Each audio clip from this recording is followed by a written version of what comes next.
नमस्कार, the film में आपका स्वागत है। मैं अपूर्वा मंधानी, मेरे साथ है हमारे editor in chief Shekhar Gupta और हम दोनों आपके सामने एक बार फिर पेश हैं ये शो लेकर जिसे हम कहते हैं हेडलाइंस के पीछे शेखर के साथ। इस एपिसोड पर भी हम देश और दुनिया से जुड़े कई मुद्दों पर चर्चा करेंगे, ऐसे मुद्दों पर चर्चा करेंगे जिसमें आपने दिलचस्पी दिखाई और हमें अपने सवाल भेजे। तो चलिए शेखर, आज के एपिसोड की शुरुआत की जाए। बिल्कुल, आने दीजिए। चलिए शेखर, सबसे पहला जो सवाल है वो आदित्य का है, जो कि हमारे मेंबर हैं। उन्होंने हमें ओडिशा ट्रेन हादसे से जुड़ा सवाल भेजा है। बोल रहे हैं कि भारतीय रेलवे पर आपने सीटीसी एपिसोड में आपने कंसेप्ट्स के बारे में बात की जिसे सीएजी ने रेल दुर्घटनाओं को समझाने के लिए इस्तेमाल किया है। इतनी कमियों के बावजूद रेल दुर्घटनाओं की संख्या में कमी क्यों हुई है? ये भी पूछ रहे हैं कि बाबू जगजीवन राम और लालू प्रसाद यादव कैसे 5 साल तक रेल मंत्री के रूप में रह पाए, इसका क्या कारण है?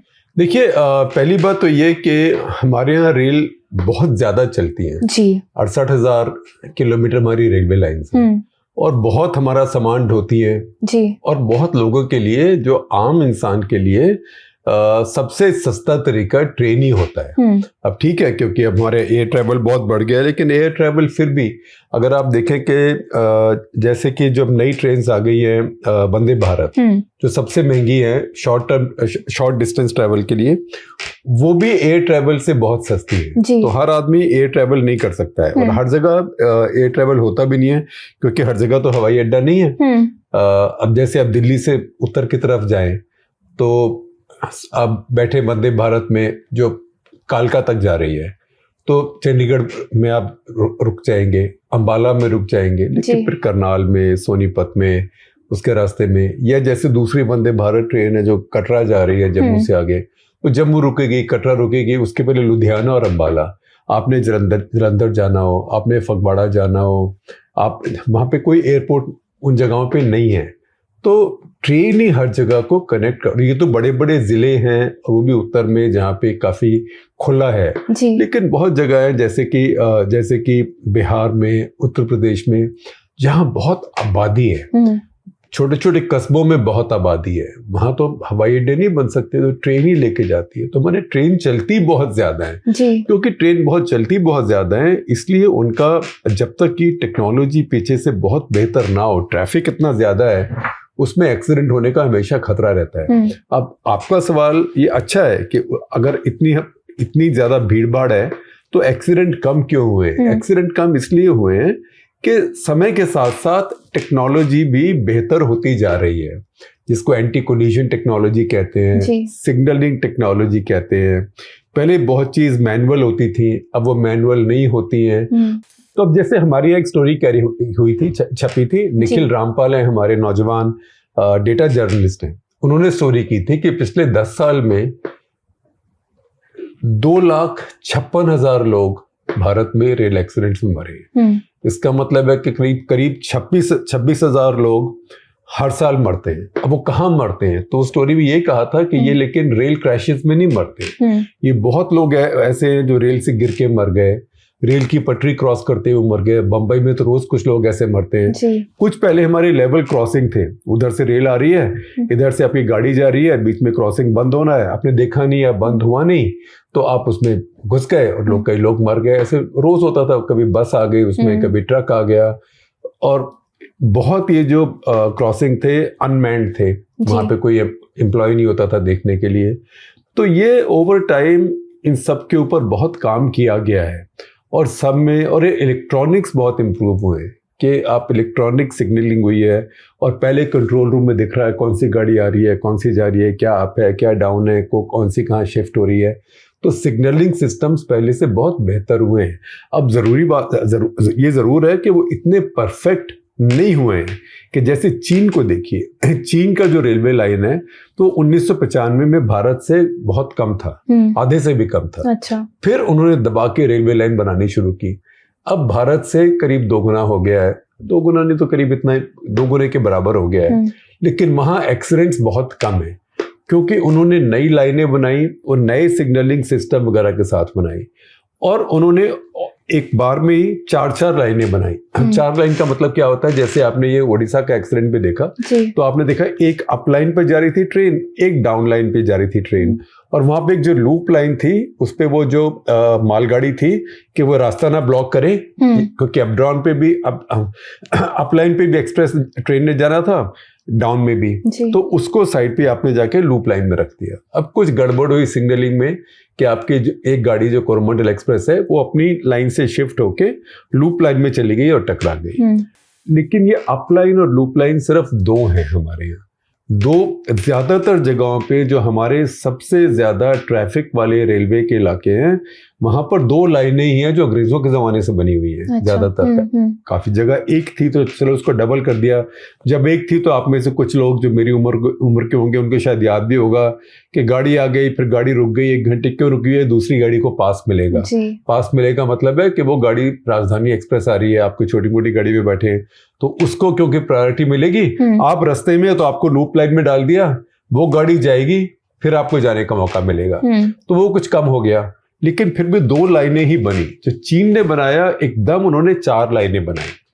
वो भारत में जो क्वाड्रुपलिंग होनी है, जो 4 लाइनें बननी है, वो मामला अभी लटका हुआ है, क्योंकि आबादी भी है, लोगों को चाहिए भी। हर मंत्री हर सरकार सोचती है कि मैं और गाड़ियां शुरू कर दूं और मैं और सामान को ढोना शुरू कर दूं। अब इसमें कई बातें हैं, जैसे कि जो मालगाड़ियां हैं वो भी इन्हीं लाइनों में चलती हैं।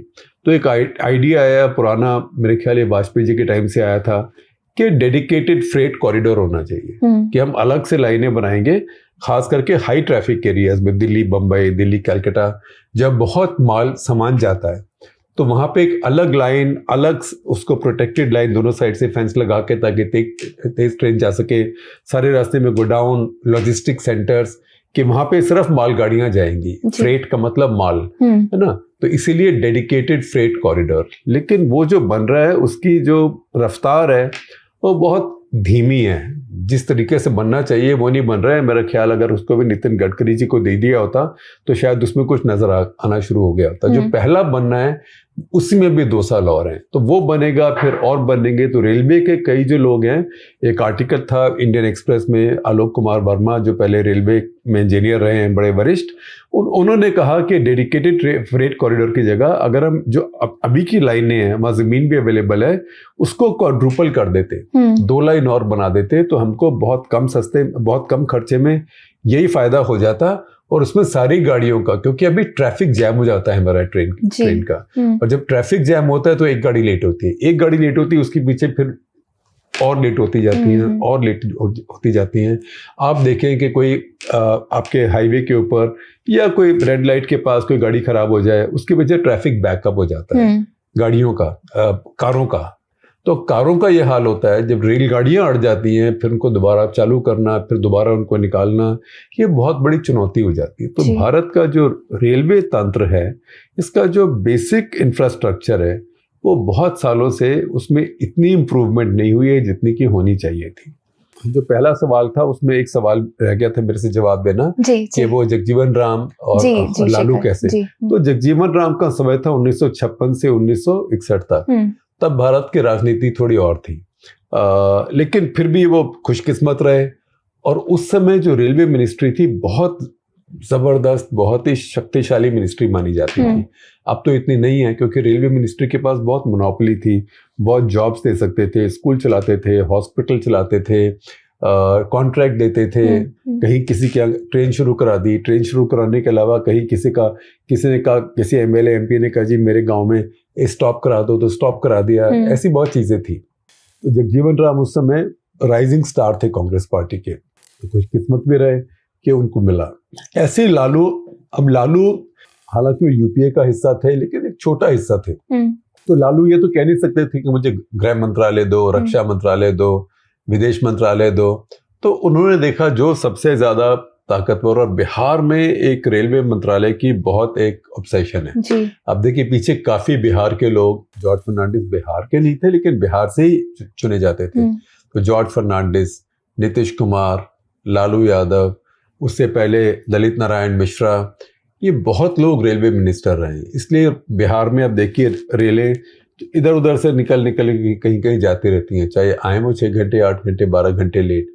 लेकिन ये बिहार में बहुत पॉलिटिकल चीज़ है रेलवे, तो इसलिए 5 साल उन्होंने कुछ और मांगा नहीं।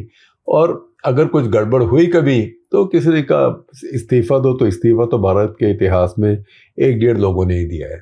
अगला सवाल शिवरामा कृष्णा का है, जो कि हमारे मेंबर हैं। बोल रहे हैं कि पूछ रहे हैं कि कनाडा में ब्रैम्पटन परेड देखना निराशाजनक है।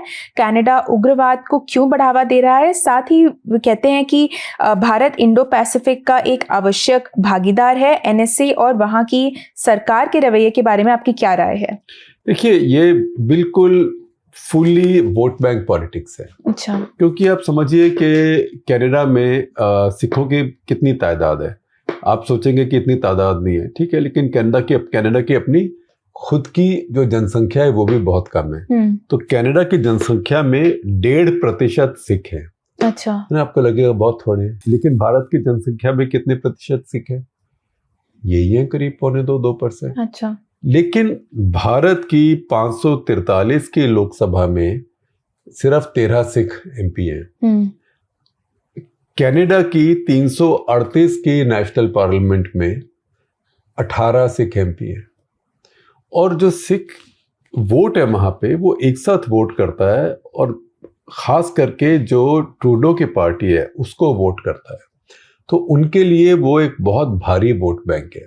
इसीलिए काफी सिख उनके कैबिनेट में मंत्री भी बनते हैं। जो पहले भारत आए थे ट्रूडो, जब डॉक्टर मनमोहन सिंह की सरकार थी, तो उन्होंने कहा I have more Sikhs in my cabinet than doctor Manmohan Singh. तो चलो, कहने के लिए बहुत बहुत अच्छी है, लेकिन क्यों है कि आपके अगर 1.5% किसी की आबादी है, तो उसके 3, 4, 5 उनके तो रक्षा मंत्री भी हरजीत साजन सिख थे।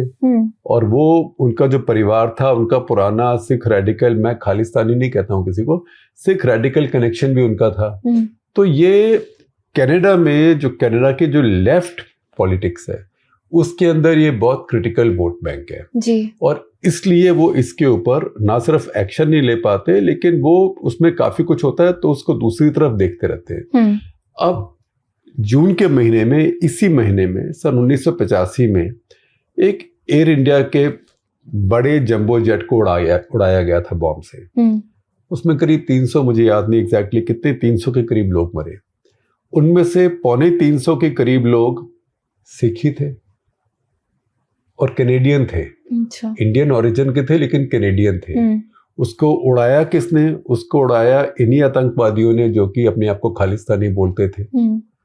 अगर आप उसका इतिहास पढ़ें तो कनाडा ने उसके ऊपर कभी उनको किसी को भी ठीक तरीके से सजा नहीं दे पाए, और ये लगा कई समय कि जैसे राजनीति हो और वो अपना सिस्टम को यूज करके निकले जा रहे हैं। उनमें से मेरे ख्याल एक को 10 साल की सजा हुई, एक को 12 साल की सजा हुई, और किसी को नहीं हुई। जिसको हुई वो भी गुड कंडक्ट में निकल आया। और ये तो कनाडा के नागरिक मारे गए थे, चाहे वो थे भारतीय मूल के। तो मुझे भी अब तक ये लगता है, वो स्टोरी मैंने तब कवर की थी, इतना साल हो गए, 1985 और अब के बीच में 38 साल हो गए, मुझे अब तक ये लगता है कि कनाडा का, उसके अंदर कनाडा ने उसको बेईमानी से उस मसले को हैंडल किया। मतलब ये कनाडा के कोई दुनिया में रेपुटेशन को ऊपर नहीं करता कि एक जहाज आपके यहाँ से टेक ऑफ कर रहा है, सिविलियन जहाज, एयरलाइन का जहाज, उसमें कोई बॉम्ब वहां रखते, वो उड़ जाए जहाज और उसमें लोग मर जाएं, मरे भी ज्यादातर आपके नागरिक, और फिर भी आप उसमें कुछ ना कर पाए। ये सब ड्रामेबाजी है, नॉनसेंस है। ये कहना कि हमारा लीगल सिस्टम एविडेंस नहीं आ पाया, इसका मतलब आप लोग इतने इनकॉम्पिटेंट कैसे हो गए? आप देखें कि उसके बाद कुछ लोग जो छूट गए, उन्होंने एक दूसरे को मारना शुरू कर दिया। अच्छा। क्योंकि ये भी हर किसी को डर था, मेरा भेद खोल देगा, मेरा भेद खोल देगा। एक आदमी को मारा, गोली मारी, बच गया उससे। एक लंदन चला गया और कहा कि वो वहां पे है, तो यूके गवर्नमेंट कनाडा को एक्स्ट्राडाइट नहीं कर रही है। आप सोचिए, वो दोनों देश तो फाइव आइज अलायंस सब कुछ में है, तो ये सब मिली भगत थी। तो उनमें से 2-1 लोग ऐसे थे जो भारत आए और भारत में, जिसको कहते हैं कोट एंड कोट एनकाउंटर्स में मारे गए। तो वो मैं समझता हूँ कि उनमें से कुछ जैसे इंटेलिजेंस के ऑपरेशंस होते हैं कि किसी बहाने से कुछ फुसला के यहाँ ले आया गया, तो वही लोगों की सजा हुई एक तरीके से, और एक आधा भी पाकिस्तान में उनमें से। तो ये जो पाप है, कनिष्का, उस जहाज का नाम था कनिष्क, ये जो कनिष्क का पाप है, ये कनाडा के माथे पर लिखा हुआ है। और उस देश के माथे पर लिखा हुआ है, और उनको ये समझ नहीं आ रहा कि अगर अब फिर से ऐसा ही करेंगे तो भगवान ना करे फिर से ऐसा कुछ होगा। लेकिन ये वोटों की भूख इतनी जोरदार होती है कि इसके आगे लोग ज्यादा सोचते नहीं है। अगला सवाल एस मेल का है, जो कि हमारे मेंबर हैं। पूछ रहे हैं कि राहुल गांधी की अमेरिका यात्रा संपन्न हो गई है। रिपोर्ट्स के मुताबिक उनकी व्हाइट हाउस के साथ मीटिंग हुई। एक लीडर ऑफ ऑपोजिशन गुप्त रूप से एक ऑफिशियल से मिल रहा है। क्या ऐसे कदमों से हम अपनी घरेलू राजनीति में हस्तक्षेप को न्योता दे रहे हैं? देखिए, पहली बात तो मुझे पता नहीं कौन वो गए कि नहीं मिले, अखबार की खबरें हैं और उसने भी स्पेसिफिक खबर नहीं है, तो मैं इसे कंफर्म नहीं कर सकता, डिनाई भी नहीं कर सकता। दूसरी बात यह है कि आज़ाद देश है, वो भी आज़ाद देश है, कौन किससे मिलता है, और जो आदमी अपोजिशन में है वो आपके कोई भेद लेके तो जा नहीं सकता, और भेद किसी ने देने हो तो मिलके देगा। क्योंकि अगर मान लीजिए कोई व्हाइट हाउस जा रहा है तो सीक्रेटली जा ही नहीं सकता है। कोई सीक्रेटली को मिलना होगा, कोई एजेंट को मिलना होगा तो तरीका कहीं और है। व्हाइट हाउस में जाके क्या सीक्रेट बात करेगा, और तो हर किसी की एंट्री एग्जिट रिकॉर्ड होता है। तो ये सब बेकार की बातें हैं। आप किसी भी देश का नेता किसी को भी जाके मिल सकता है कहीं पे। हमारे यहाँ भी आप देखिए और देशों के नेता आते हैं, चाहे वो उनकी रूलिंग पार्टी के हों, चाहे वो उनके विपक्ष के हों, हमारे राजनेताओं को, हमारे ऑफिशियल्स को मिलते हैं। ये सबका हक होता है। और ऐसे जो एम्बेसडर्स होते हैं, जो राजदूत होते हैं किसी भी देश में हो, उनका भी हक होता है कि उस देश के हर पार्टी के, हर सोच के लोगों से वो मिल पाएं, वो मिलें। ये बहुत जरूरी है जी। फिर अगला सवाल सक्षम राय का है, जो कि हमारे मेंबर है। पूछ रहे हैं कि आप नीतीश कुमार द्वारा विपक्ष की बैठक के बारे में क्या सोचते हैं? देखिए, ऐसे विपक्ष की बैठकें होती रहेंगी और ये बार बार फिर वो फोटो आएंगे, सब एक दूसरे का हाथ लेके खड़े हुए हैं। लेकिन ये एक बात है कि विपक्ष, हम सब परेशान है, मोदी सरकार एजेंसी इस्तेमाल कर रही है हमारे खिलाफ, ये सब करना एक बात है। लेकिन अगर इकट्ठे हो भी जाए तो एक दूसरे के लिए क्या कर सकते हैं? विपक्ष की यूनिटी तभी काम आती है जब उनके पास ट्रांसफरेबल वोट हो एक दूसरे के लिए। तो जैसे लालू और जेडीयू, नीतीश अब इकट्ठे हैं, वो एक दूसरे को अपना वोट ट्रांसफर कर सकते हैं। ऐसे ही मान लीजिए कि एसपी और बीएसपी इकट्ठे हो जाएं, बीएसपी हालांकि किसी के साथ अब जा नहीं रही है, एसपी और बीएसपी इकट्ठे हो जाएं यूपी में, तो कम से कम थ्योरी में अपना वोट एक दूसरे को ट्रांसफर कर सकते हैं। हालांकि पिछली बार वो नहीं हुआ था 2019 में। तो ये सिर्फ ये कहना कि विपक्ष इकट्ठा हो जाएगा और बीजेपी को तो 38% वोट मिला और सारे विपक्ष का मिला के 62% है, तो ऐसे काम होता नहीं है। क्योंकि हर राज्य में कई विपक्ष हैं और कई इंडिपेंडेंट भी हैं, तो ये वोट सब डिवाइडेड होता है। लेकिन हाँ, कुछ जगह कुछ गुटों में विपक्ष की यूनिटी हो सकती है। कहीं 3 पार्टी मिल, मान लीजिए, ये सिर्फ थ्योरी है, मान लीजिए कि जगन और केसीआर मिल जाएं, या मान लीजिए केसीआर या टीडीपी मिल जाएं, क्योंकि दोनों के तेलुगु वोटर्स हैं, तो उनसे कुछ असर हो सकता है।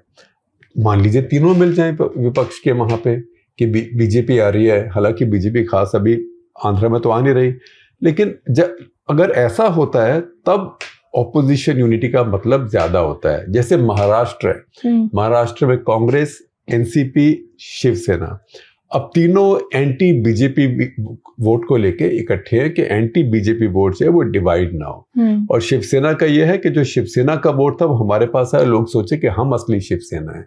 तो वो एक जो गठबंधन है वो ऑपोजिशन का गठबंधन है। जैसे त्रिपुरा में भी चुनाव हुआ, त्रिपुरा में कांग्रेस और लेफ्ट ने गठबंधन किया, हार गए, लेकिन ये नहीं कि 0 सीटें आई। वहीं एक और पार्टी है जो ट्राइबल लोगों की पार्टी है, जो प्रद्योत देव बर्मन चलाते हैं, जो वहां के पुराने रॉयल फैमिली से हैं, राजा है वहां के पुराने महाराजा। तो उन्होंने टिपरा पार्टी बनाई, जो कि वहां के ट्राइबल लोगों की पार्टी है। उसकी काफी सीटें आई। तो उसके साथ अगर कांग्रेस और लेफ्ट कंबाइन कर लेते तो आज उनकी सरकार त्रिपुरा में ऑलमोस्ट सर्टेनली आ गई होती। तो ऐसे जो गठबंधन होते हैं स्पेसिफिक, जहां उसका कोई औचित्य बनता है, और वो औचित्य होता है नंबर का, अरिथमेटिक का। जब यहाँ समीकरण जब यहाँ बैठता है, वहां अपोजिशन की यूनिटी से कुछ फर्क पड़ता है।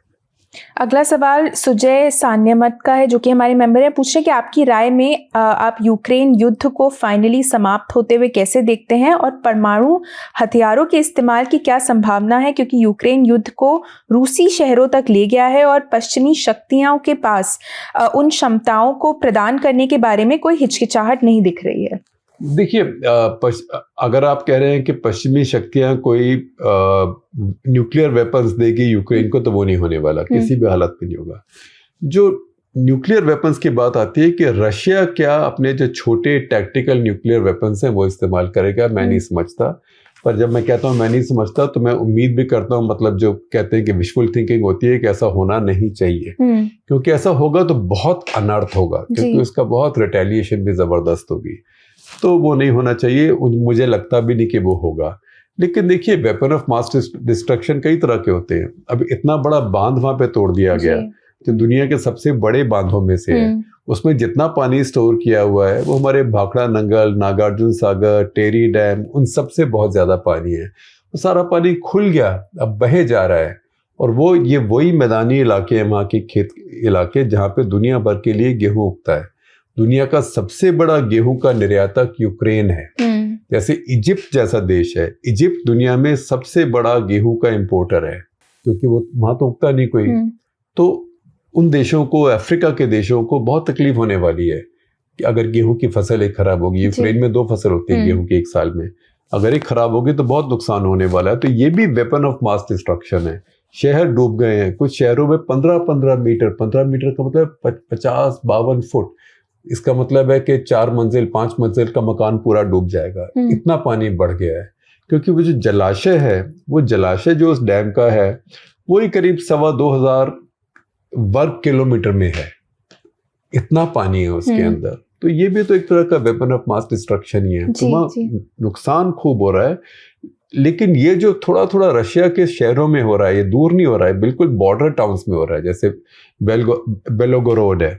तो वो एक तरह के, जिसको कहेंगे कि गुरिल्ला ऑपरेशन तो नहीं है, पर ये थोड़े से छेड़छाड़ वाले ऑपरेशन, डिस्ट्रैक्शंस, डिमोरलाइज करने के लिए यूक्रेन अपने मिलिशियाज को इस्तेमाल करके अपनी फौज को इस्तेमाल नहीं कर रहा है। यूक्रेन के मिलिशियाज हैं या फिफ्थ कॉलम्स और रशिया के हैं, उनको इस्तेमाल करके वहाँ पे एक तो पिन प्रिक के लिए, एक उनका थोड़ा मोराल नीचे करने के लिए, और एक इसलिए कि अगर यहाँ पे ये प्रॉब्लम शुरू हो जाएंगी तो रशिया को अपनी फोर्सेस यहाँ शिफ्ट करनी पड़ेंगी। तो वो हो रहा है। मैं नहीं समझता कि इसके आगे रशिया के अंदर, शहरों के अंदर यूक्रेन को लड़ाई ले जाने वाला है, या उसको ऐसे हथियार मिलने वाले हैं पश्चिमी देशों से जिससे कि वो 300 किलोमीटर, 500 किलोमीटर, 1000 किलोमीटर रूस के अंदर जाके कहीं पे मिसाइल फेंक पाए। अगला सवाल सुदेशना बंदोपाध्याय का है। पूछ रहे हैं कि ये देखते हुए कि मुख्तार अंसारी के आदमी को वकील के वेश में किसी ने मार डाला और अतीक अहमद और उसके भाई को जय श्री राम के नारे लगाने वाले पत्रकारों के रूप में लोगों ने मार डाला, क्या आपको लगता है कि यूपी एक नए और खतरनाक माफिया का राइज देख रहा है? क्या ये संभावना है कि योगी आदित्यनाथ का अपना संगठन हिंदू युवा वाहिनी उसमें शामिल हो सकता है? देखिए, ये इस बात का अभी कोई एविडेंस तो नहीं है कि कोई और नया माफिया है जी। अभी तो यही लगता है कि ये पुलिस और सरकार मिलके करा रही है, और अपनी तरफ से ये भी दिखा रहे हैं कि हम सेकुलर हैं ये करने में। जैसे कि अतीक अहमद को मारा गया, मुख्तार अंसारी तो चलो जेल में ही, उनको अब बारी बारी कन्विक्शंस हो रही हैं। लेकिन इसके साथ साथ विकास दुबे को मारा गया था, एक को दुजाना था, उसको मारा गया, गुजर था, विकास दुबे ब्राह्मण, दुजाना गुजर। ये जिसको अभी मारा है ये मेरे ख्याल महेश्वरी, ये शायद बनिया है। तो ये दिखाने की तो ये भी है कि हम सिर्फ मुसलमान को ही नहीं, हम हिंदू को भी मार रहे हैं, और हिंदू अपर कास्ट को भी मार रहे हैं, और अपर कास्ट में भी सारी कास्ट का एक मार रहे हैं, है ना। तो ये एक तरह से सेकुलर ठोक दो नीति जिसको कहते हैं, वो इस समय चल रही है। मैं नहीं समझता कि ये कोई और राइवल माफिया कर रहा है या हिंदू युवा वाहिनी कर रही है। इसका कोई एविडेंस नहीं है, मैं मानता भी नहीं, मैं शक भी नहीं करता हूँ इस बात पे। लेकिन ये जरूर है कि मुझे इस बात पे यकीन नहीं है कि पुलिस के चाहे बिना ये सब कुछ हो रहा है। लेकिन ये बात सच है कि अगर पुलिस भी इसके पीछे है तो ये यूपी में बहुत पॉपुलर है, क्योंकि यूपी के अंदर लॉ एंड ऑर्डर इतना खराब रहा है, खास करके ईस्टर्न यूपी में बिल्कुल माफिया राज रहा है। 1 माफिया, 2 माफिया, 3 माफिया, 4 माफिया, सबका राज रहा है। ये पता नहीं, ये मैंने कट द क्लटर में कहानी सुनाई है। एक विशाल भारद्वाज की फिल्म थी इश्किया। तो इश्किया में ये दो उचक्के होते हैं, चोर उचक्के भाग के जाते हैं भोपाल से। नसीरुद्दीन शाह और अरशद वारसी उनका भांजा, वो गोरखपुर चले जाते हैं ईस्टर्न यूपी में। थोड़े दिन में घबरा जाते हैं वहाँ पे कि वहाँ 1 माफिया, 2 माफिया, 3 माफिया। तो अरशद वारसी कहता है मामू यहाँ से भाग चलते हैं। तो उसने कहा क्यों?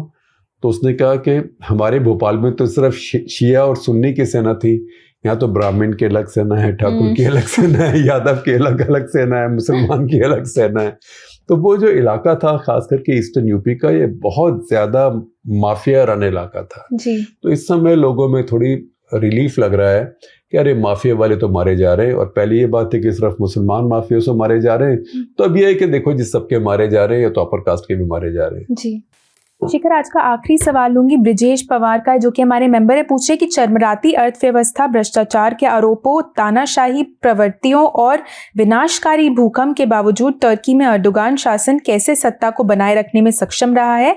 क्या एक राजनेता की मजबूत छवि इन सभी चुनौतियों को पार कर सकती है? देखिए, आपका बहुत अच्छा सवाल है, क्योंकि टर्की में इस समय 40% इन्फ्लेशन है। भारत में 5% है और हम घबरा जाते हैं, लेकिन 40% भी टर्की में अभी मिसलीडिंग है, क्योंकि 6 महीने पहले यही 80-82% था। ये तो चुनाव आते आते ठोक ठाके कुछ कर लिया है। तो उसके बावजूद और इस सारी गड़बड़ के बावजूद एक आदमी का चुने जाना दिखाता है, एक तो उनकी अपना स्ट्रॉन्गमैन इमेज, दूसरी बात यह है कि उन्होंने क्या इस्तेमाल किया, नेशनलिज्म, धर्म, इस्लाम, और साथ में सिर्फ ये कि मैं एक स्ट्रॉन्ग मैन हूं, मैं किसी से डरता नहीं हूं, पॉपुलिज्म। और पॉपुलिज्म भी अपनी तरीके से, उस पॉपुलिज्म में धर्म भी आया, नेशनलिज्म भी आया। तो ये आपको दिखाता है कि अगर आप ठीक कॉम्बिनेशन इस्तेमाल करें, धर्म, रिलीजन, नेशनलिज्म, राष्ट्रवाद, धर्म और पॉपुलिज्म का, तो आप फिर भी जीत सकते हैं। क्योंकि अभी जो इलेक्टोरेट है पोलराइज्ड है, तो उसमें यह भी जरूरी है कि आपने बर्बादी की हो इकोनॉमी वगैरह की, लेकिन जरूरी बात यह है कि जो उनके खिलाफ खड़ा है, किलिच डारोग्लू थे, तो वो क्या एजेंडा लेके आए? तो शुरू में तो वो बहुत लिबरल एजेंडा लेके आए। उन्होंने कहा मैं आया तो मैं प्रधानमंत्री का ऑफिस रिस्टोर कर दूंगा। जैसे प्रधानमंत्री प्रेसिडेंट पे वहाँ पावर्स डिवाइड होती थी, एर्डोगान ने खत्म कर दिया था। उन्होंने कहा मैं रिस्टोर कर दूंगा, मैं पार्टी लेस हो जाऊंगा, क्योंकि वहाँ पे एक प्रिंसिपल है कि जो नेता बन जाएगा देश का, वो किसी पार्टी को बिलोंग नहीं करेगा, बाई पार्टीजान। अब एर्डोगान तो नहीं है, उन्होंने कहा मैं करूंगा, वैसे मिलेगा कि मैं लिबरल होऊंगा, लोगों को जेल से छोड़ दूंगा, वगैरह वगैरह वगैरह। तो उससे जो एर्डोगान का वोट था वो कंसोलिडेट हो गया बहुत ज्यादा, और सिर्फ लिबरल एजेंडा से बाकी लोग खुश नहीं हुए। बाद में जब उनका पहले इलेक्शन में एर्डोगान आगे चले गए, हालांकि उनके वोट इतने नहीं आए कि एकदम आउटराइट जीत जाए, तो रन ऑफ हुआ, तो फिर किलिच डारोग्लू ने सोचा कि ये तो काम नहीं चल रहा, मैं भी अब नेशनलिस्ट एजेंडा लेके आता हूँ। तो उन्होंने, उनकी रेल ने जो पटरी बदली, वो लोगों को फिर पसंद नहीं आई। तो ये एक और बात है कि कोई राजनेता बहुत अनपॉपुलर हो जाए या उसने बहुत गड़बड़ करी हो, महंगाई बढ़ जाए वगैरह वगैरह, वो सब नेगेटिव होते हैं, अच्छे स्ट्रांगली उसके खिलाफ काम करते हैं। लेकिन फिर भी क्योंकि उसकी पॉपुलैरिटी इतनी ज्यादा है, वो स्ट्रांग मैन पॉपुलिस्ट है, उसको हराने के लिए आपको एक उससे बिल्कुल अलग एजेंडा लेके आना पड़ता है। तो ये इससे एक सबक है, और देशों के लिए भी जहाँ स्ट्रांग मैन रूल है। चलिए, इसी बात पे हमारा आज का एपिसोड यही खत्म होता है। आशा करती हूँ आपको एपिसोड पसंद आया हो। हमसे जुड़ने के लिए आप सभी का बहुत बहुत धन्यवाद।